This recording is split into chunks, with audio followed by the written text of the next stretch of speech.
92.7 WMAY, Springfield's News and Talk. Welcome back to the pregame show. Joined now by Glenwood Titans head football coach, Coach David Hay. And first off, Coach, you get a shutout victory against Southeast this past week. With the shutout, does it get the feeling that your defense is trending in the right direction? They definitely did some good things Friday night. They did the things we were looking for them to do. You know, shutout, I don't know if it was a goal, but certainly they played better than in areas that we were looking for. So we got out of there with what we wanted. We got out of there with a win, get some other guys in the field, and get some guys some reps and get better in the areas that we asked them to get better in. Let's talk about some guys that do the dirty work defensively, guys that don't really get a lot of the praise, the defensive line. We talked about the depth there, but guys like Brandon Braid, Jaden Lee, and how important they are to the overall scheme of your defense to allow other guys to make plays. Yeah, we play at three front, and they take on a lot of blocks. Those ends are inside that tackle, and they take on a lot of blocks in the nose, and Jaden has definitely been doing a great job.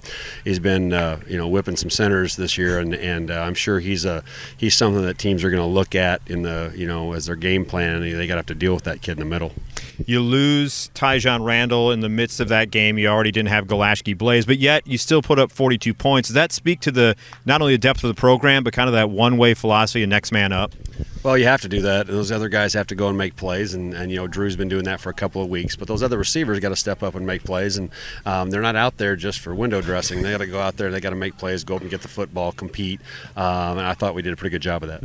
One of those guys, Gavin Simmons, do you feel like he's starting to find his footing? It seemed early on he was trying to get involved in the offense, but it seems more confident out there now. Yeah, he's a sophomore. He's the only sophomore he started that offensive side of the ball, and he didn't play offense last year at the varsity level. He played defense, so he's 4 or 5 games in, coming on 5 games in here to get into the varsity flow of offense. And I expect him. Sophomores grow more than anybody else over the course of the season, and I expect nothing but more growth out of him. Let me ask you, as a coach, when you're up 42-0, how nice is it to see some of those guys who do the work during the week on the scout team actually get to have some plays under the lights Friday night? Yeah, it's great. It's great when those guys who do it, and they do a lot of work. And unless you're in practice, you're not going to really know how much those guys do, demoing the other team and against both the special teams, the offense, defense, everything. They get to get out in those Friday night lights, and they love it. And our kids did a great job. Our starters, first team guys did a great job of being up off the bench, supporting them, and getting excited when they found success. Every game is important, but there are some games that have a little more juice than others, obviously.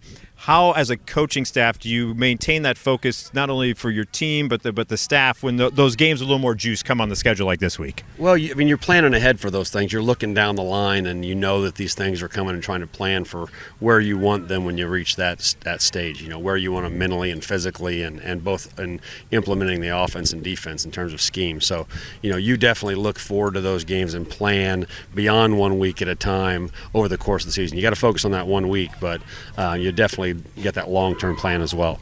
Let's talk a little bit about your opponent, the Rochester Rockets. Kind of a different type of quarterback in Keaton Reese. What kind of difficulties does he bring to the table with his power running style? Well, yeah, I mean, he's a different quarterback than they've had lately for sure, but there's a lot of the same things that you see in what they're doing. I mean, he can sling it all over the yard.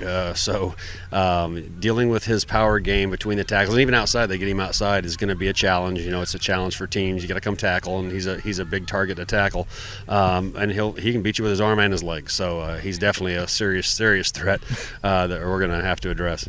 What's the biggest thing you've been stressing to your team this week as you move towards this matchup Friday night? Well, it's been kind of growth as we've been going through the season, and it is this week too. We need to grow, and we're going to get a huge challenge now.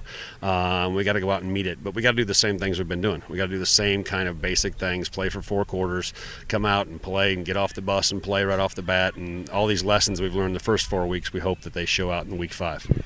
Coach, appreciate your time as always, and definitely looking forward to Friday night at Rochester. Best of luck against the Rockets. Thanks, Mike. Appreciate it.